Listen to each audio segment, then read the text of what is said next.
Today, we're jumping into the world of one of Britain's most celebrated and, let's be honest, sometimes deeply unsettling novelists, Ian McEwan. His writing is just this incredible masterclass in precision, psychology, and, all those anxieties that kind of define our modern lives. So let's get into it. Think about that for a second. How can one single lie just completely derail multiple lives? It's a huge question, and it's right at the heart of one of McEwan's most famous novels.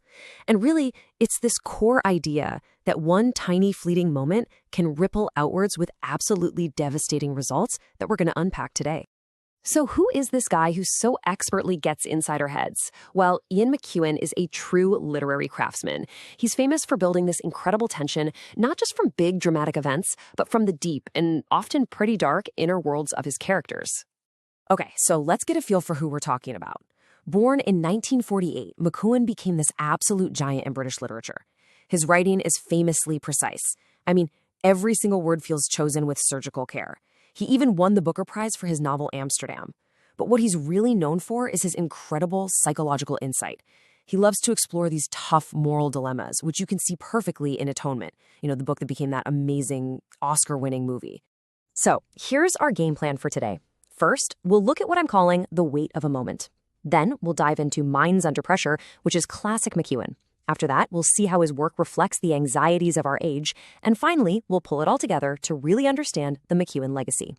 All right, let's jump into our first big theme. McEwan seems totally fascinated by how fragile our lives are, how one action, one word, or even just a simple misunderstanding can change absolutely everything in the blink of an eye. And the perfect example of this is his masterpiece, Atonement. In it, a young girl, Bryony, sees something between her older sister and their servant's son, Robbie, that she just doesn't understand. And her misinterpretation leads her to tell a lie. A single lie that, set against the chaos of World War II, completely shatters their lives and sends Bryony on a lifelong search for, atonement. Now, what's so brilliant is how he takes that same idea and shrinks it down to this intensely personal scale. In On Chesil Beach, which is set back in 1962, a young couple's entire future just falls apart on their wedding night. This time, it's not some big wartime lie. It's a quiet, private disaster driven by miscommunication, anxiety, and all the crucial things they just couldn't bring themselves to say. It's just this heartbreaking look at how one single night can define a whole lifetime. So, if these moments are so important, it makes you wonder, what's actually going on inside his characters' heads? Well, that leads us right to our next theme. See, McEwan doesn't just show us what happens. He pulls us right into the minds of his characters, especially when they're starting to unravel from obsession, paranoia, or trauma.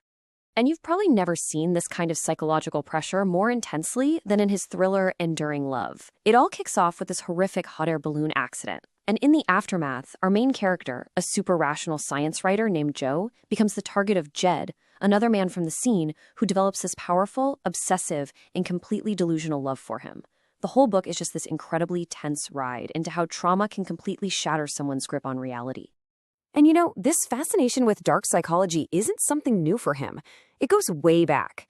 In one of his earliest novels, The Cement Garden, 4 kids decide to hide the death of their parents so they won't be separated. And left all alone, they just descend into this strange world of secrecy and decay. It's a really unsettling look at the loss of innocence, and it shows that McEwan was willing to go to these dark places right from the very start of his career. Okay, so here's where it all connects. McEwan uses these intense, personal stories to tap into much bigger societal fears. He basically holds up a mirror to the anxieties of our time, whether it's about politics, science, or technology. Saturday is the perfect example of this. The entire novel takes place over one single day in the life of a neurosurgeon in London. And on this particular Saturday, the city is flooded with massive protests against the Iraq War. So you have this constant hum of global tension in the background, and slowly it bleeds into his personal life until it all explodes in a violent encounter that brings the anxieties of a post-9/11 world right into his own home. He also isn't afraid to wade into these incredibly complex ethical debates where there are just no easy answers. In the Children Act, a judge has to decide whether to force a teenage Jehovah's Witness to get a life-saving blood transfusion, which goes against his and his family's religious beliefs. The novel just masterfully weighs the rights of the individual against the duty of society, and it shows you the very real human cost of making these impossible choices. And he's still doing it, taking on the biggest anxieties we face right now. His novel Solar is this brilliant satire about a deeply flawed scientist who's trying to solve climate change, and it really pokes at the selfishness that can hide behind supposedly noble goals. And then in Machines Like Me, he dives headfirst into the ethical maze of AI, asking what it even means to be human when we start creating lifelike androids.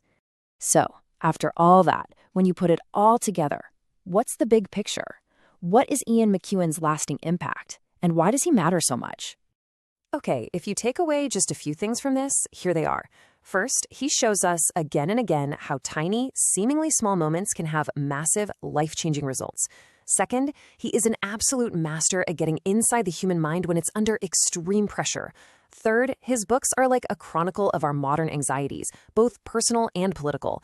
And finally, he never, ever stops asking those tough moral questions, reminding us that in our world, the answers are hardly ever black and white.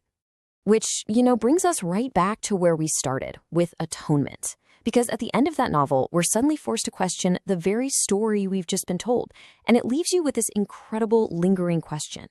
If we use stories to try and make up for our past mistakes, are we actually finding a deeper truth, or are we just creating a more comforting fiction? And that question right there is at the very heart of why Ian McEwan's work is so powerful and why it continues to challenge us.